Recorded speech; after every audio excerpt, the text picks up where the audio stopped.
Ladies and gentlemen, today your boy King is in a good mood. You might ask why? Because the EFF, CETF members sat down to have talks about this nonsense of the government of national unity that the ANC is proposing. After these discussions, the deputy president of the EFF, Floyd Shivambu, came out and said, under no condition will the EFF join hands with the DA and the Freedom Front Plus on a national government stage.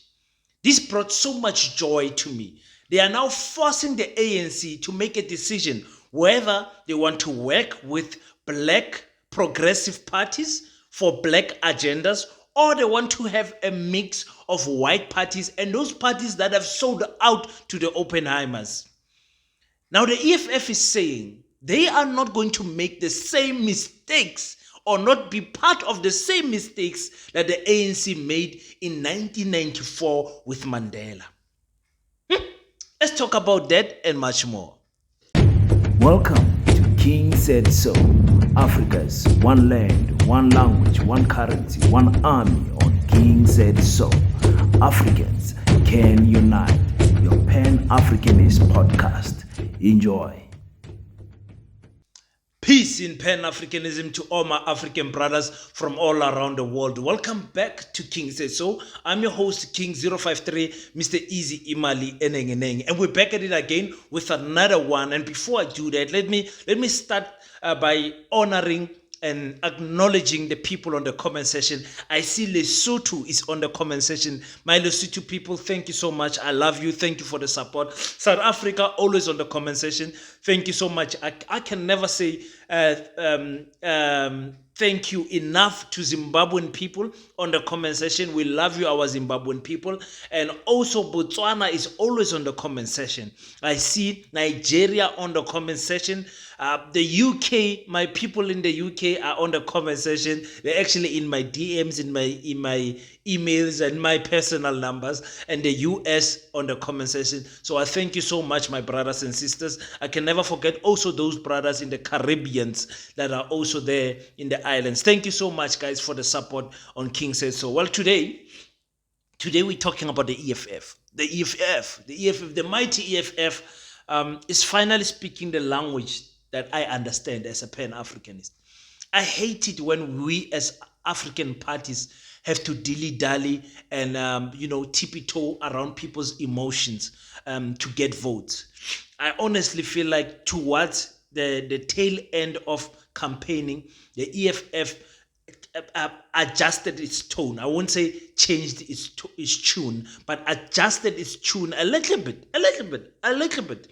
And they were now trying to explain the border thing, and they were trying to try not to offend people with the border thing. They were trying to explain it in so many different directions and all that.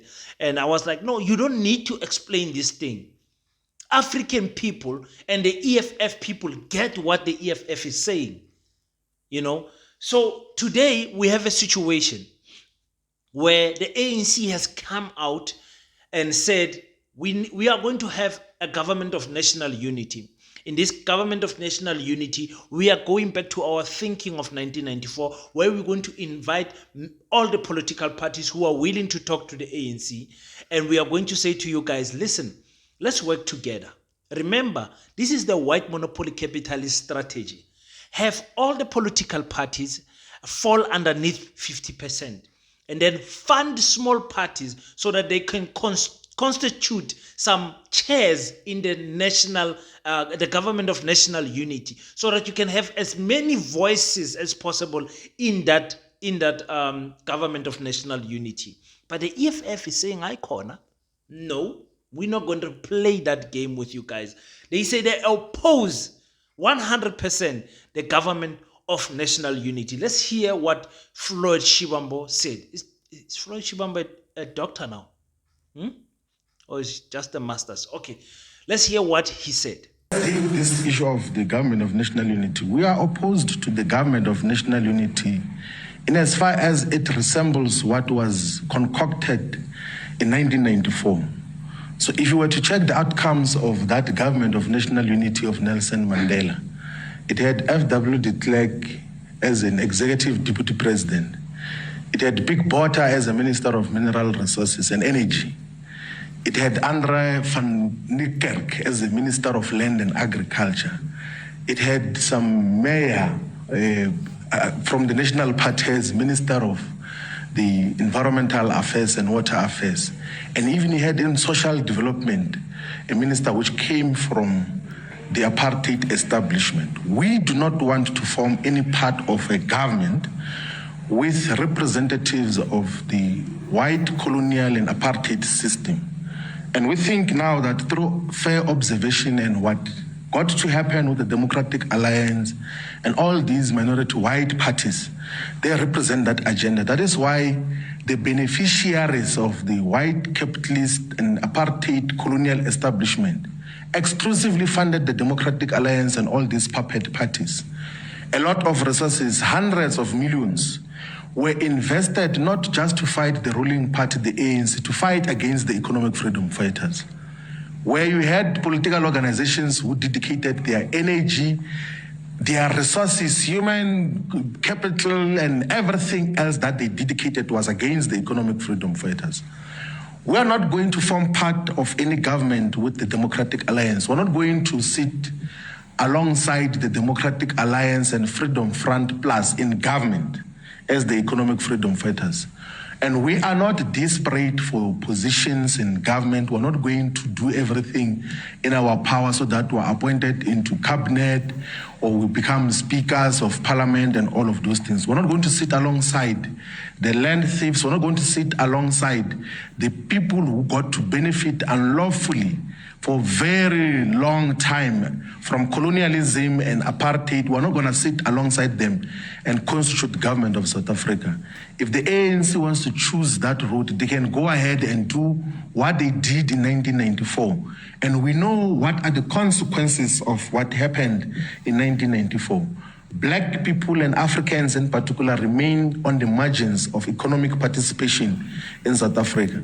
Black people more or less stay in the same spaces that they lived under when apartheid had segregated black people to inferior spaces. It's still a lived reality.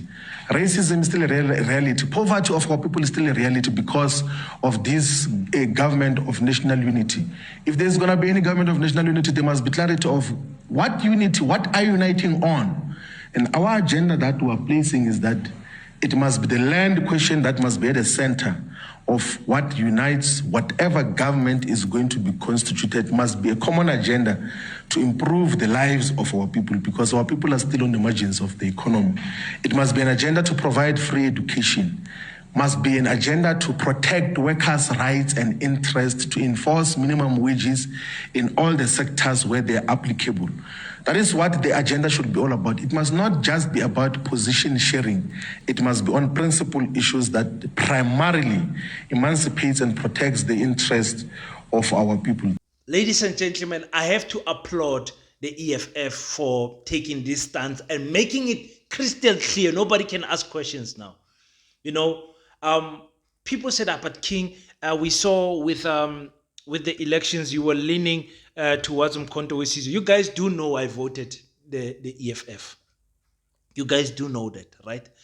And I've always maintained that the EFF is the best political party grouping in terms of the intellectuals that are in that party, personalities, age group, everything. Mkhonto Wesizwe, I loved them, and I still do, obviously, because of the stance of Jacob Zuma of saying we need to change the constitution. I've never heard the EFF say that. You understand? Like saying it clearly and on repeat. Because that, it makes white people go crazy. Why do you want to change this beautiful constitution? That's how they feel.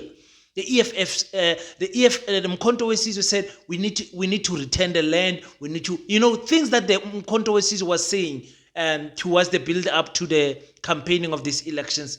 It was music to my ears. Not that the EFF was not saying it. Like I said, the EFF kind of tuned kancane. So I don't want any mistake to be made.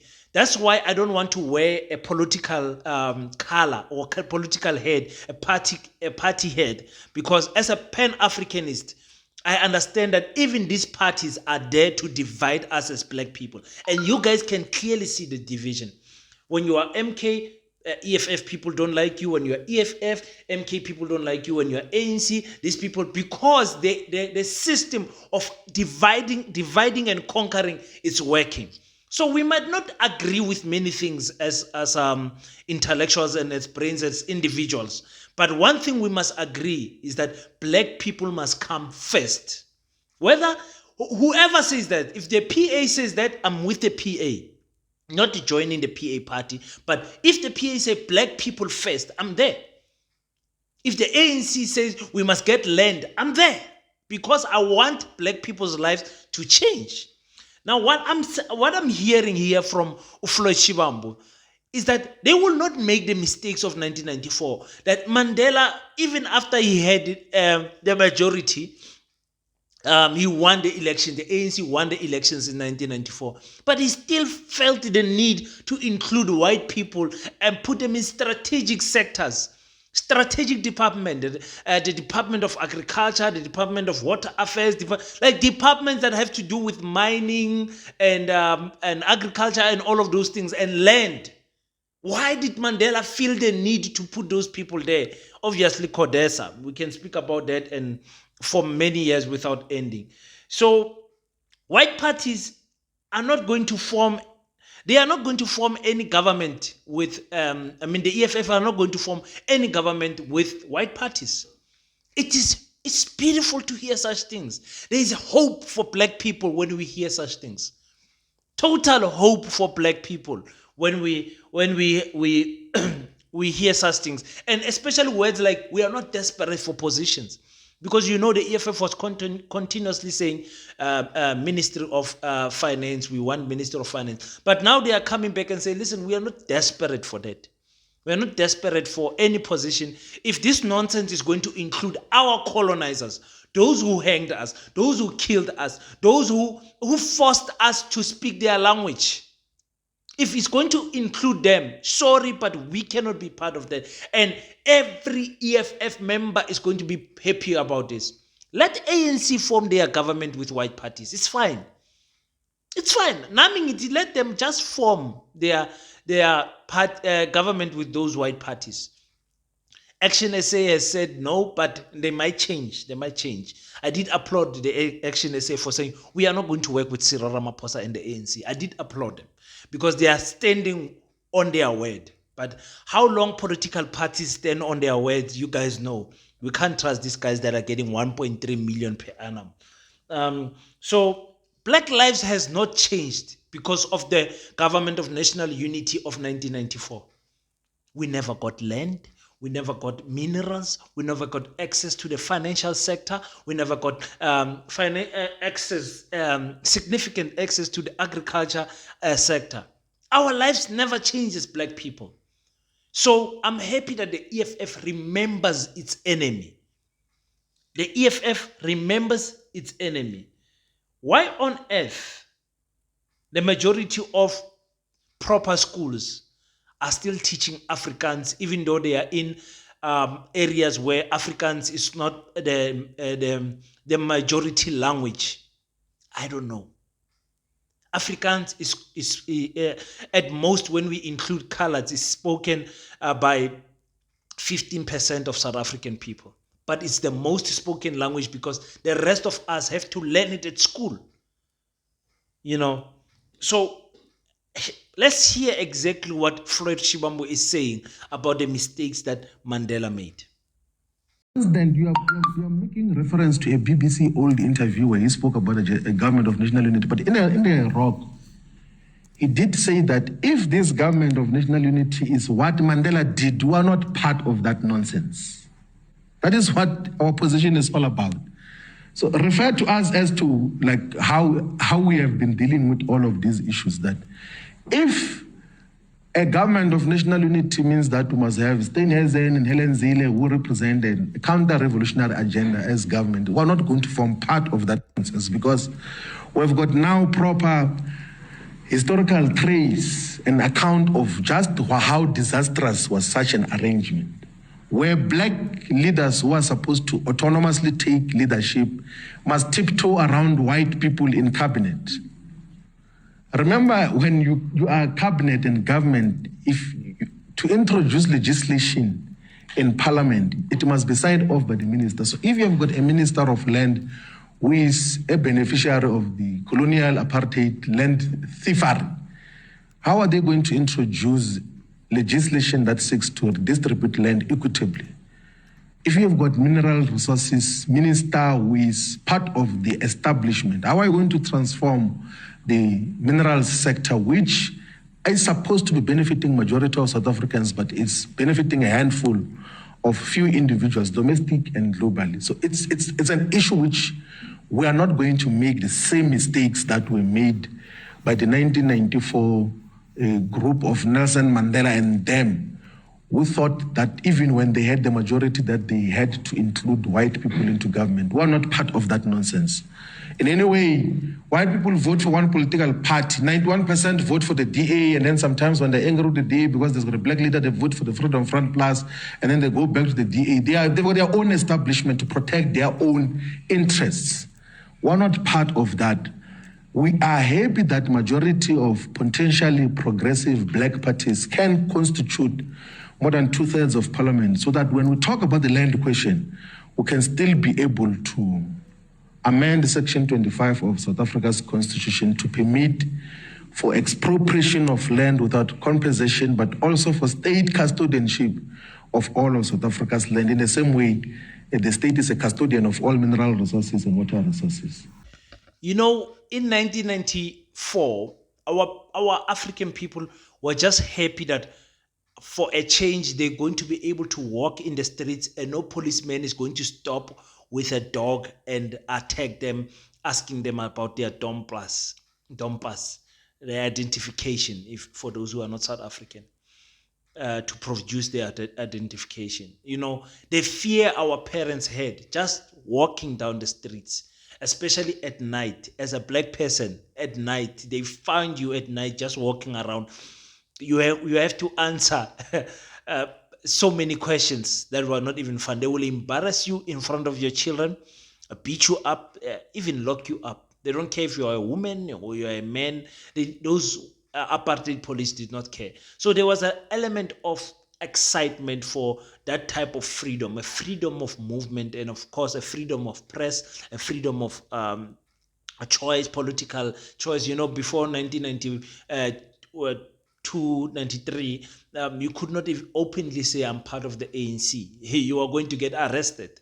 So those freedoms made our people excited. So when they got into the national party, a government of national unity in 1994, in parliament they had to tiptoe around the feelings of white people and try not to offend them in terms of the land question, in terms of, you know, those strategic sectors. And Mandela was the head of those black people who were not offending. Mandela never said anything about land.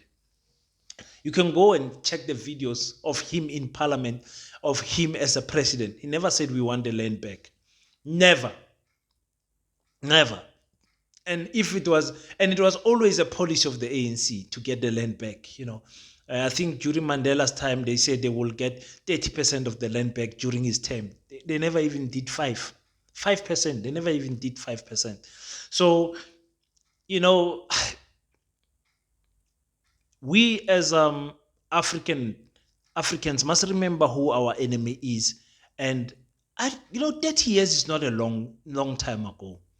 And you must remember, we don't even count those years when Mandela was president. Even Thabo Mbeki, we can't even count them because nothing actually happened. Nothing happened. With Cyril Ramaphosa, nothing happened. There was COVID, ESCOM, nothing happened. How can you be excited about our democracy? A democracy without independence? Because we are not independent to the Western world. The Western world still controls us. It's an embarrassment that Mozambique owns its reserve bank, but South Africa doesn't. Mozambique and Botswana are doing better than South Africa. Their currency, look at the crime rate, look at their unemployment rates and everything, doing much better than South Africa. The money that you have here in South Africa, you would buy a bigger house in Botswana. You see, because we are so afraid to offend our colonizers, the sickness of the system continues to eat us from inside slowly. The slow poison is still there. So I'm happy that the ANC have to make a choice.